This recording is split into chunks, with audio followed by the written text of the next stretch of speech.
पुणे जिल्ह्यातील उरुळी कांचन परिसरात एका 23 वर्षीय तरुणीने स्थानिक चिकन दुकान मालकाविरोधात विनयभंगाची तक्रार दाखल केल्याची घटना समोर आली आहे। या प्रकरणामुळे परिसरात खळबळ उडाली असून पोलिसांनी तपास सुरू केलाय।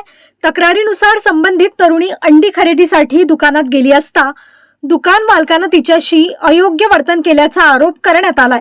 या घटनेमुळे आपल्याला मानसिक धक्का बसल्याचे तरुणीने तक्रारीत नमूद केले। उरुळी कांचन पोलिसांनी तक्रार नोंदवून सीसीटीव्ही फुटेज, साक्षीदारांचे जबाब आणि इतर पुराव्यांची पडताळणी सुरू केली आहे। या प्रकरणाचा पुढील तपास सुरू असून तपासानंतरच संपूर्ण वस्तुस्थिती स्पष्ट होणार आहे। दरम्यान या घटनेनंतर महिलांच्या सुरक्षेचा मुद्दा पुन्हा एकदा चर्चेत आला असून दोषींवर कठोर कारवाई करण्याची मागणी स्थानिक नागरिकांकडून केली जाते। सुमारे दुपारी 2 वाजल्याच्या सुमारास मी घरातून निघाले होते। घरातून निघाल्यानंतर मी 2-2:15 पर्यंत नियमित सुपर फ्रेश मार्केट, जे चिकन मटन शॉप आहे उरुळीतलं, तिथं मी पोहोचले। जय मल्हार रोडला आहे ते। तिथं मी नेहमी माझी खरेदी चालू असते, अंडी घेणं, चिकन घेणं, तिथे मी जात असते। त्याचप्रमाणे दिनांक 7/6/2026 रोजी मी दुपारी 2 वाजल्याच्या सुमारास नियमित सुपर फ्रेश मार्केटमध्ये अंडी घेण्यास गेले होते। तर तिथे गेले असता दुकानाचे जे मालक होते तिथं काउंटरवर बसले होते। त्यांचं वय साधारणतः 70-75च्या आसपास असेल। मी त्यांना 50 रुपये दिले, म्हणलं 7 रुपयाला अंडा असल्यामुळे मी त्यांना 50 दिले, म्हणलं मला 7 अंडी द्या।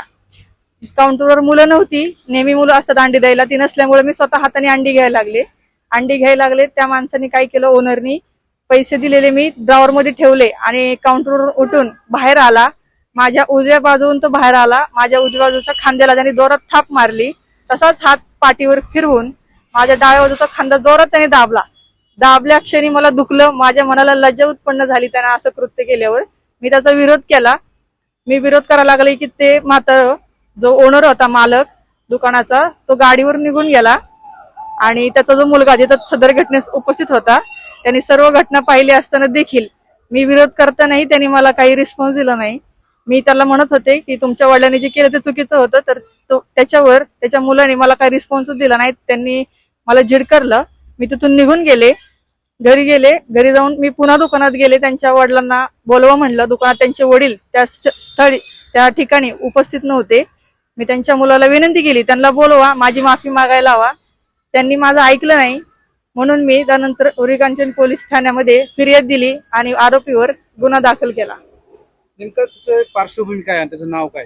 आरोपीचं जे दुकान आहे त्या दुकानाचं नाव आहे नियामत फ्रेश सुपर मार्केट आणि जो आरोपी आहे त्याचं नाव आहे बाबूलाल रसूलभाई मुलानी, असं त्या आरोपीचं नाव आहे। आणि त्याचा जो मुलगा तिथं काउंटर उपस्थित होता त्याचं नाव मला अद्याप माहिती नाही। तुझी काय मागणी असेल?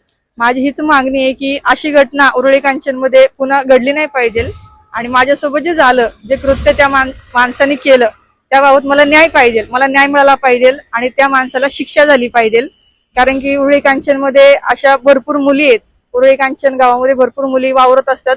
बाहेर वावरताना भरपूर वेळास काही ना काही मुलींना नजरेस येत असतं, मुली सगळं फेस करत असतात। पण असं ही घटना घडली नाही पाहिजे। मुलींचं बाहेर जाणं थांबतं, घरची काळजी करतात।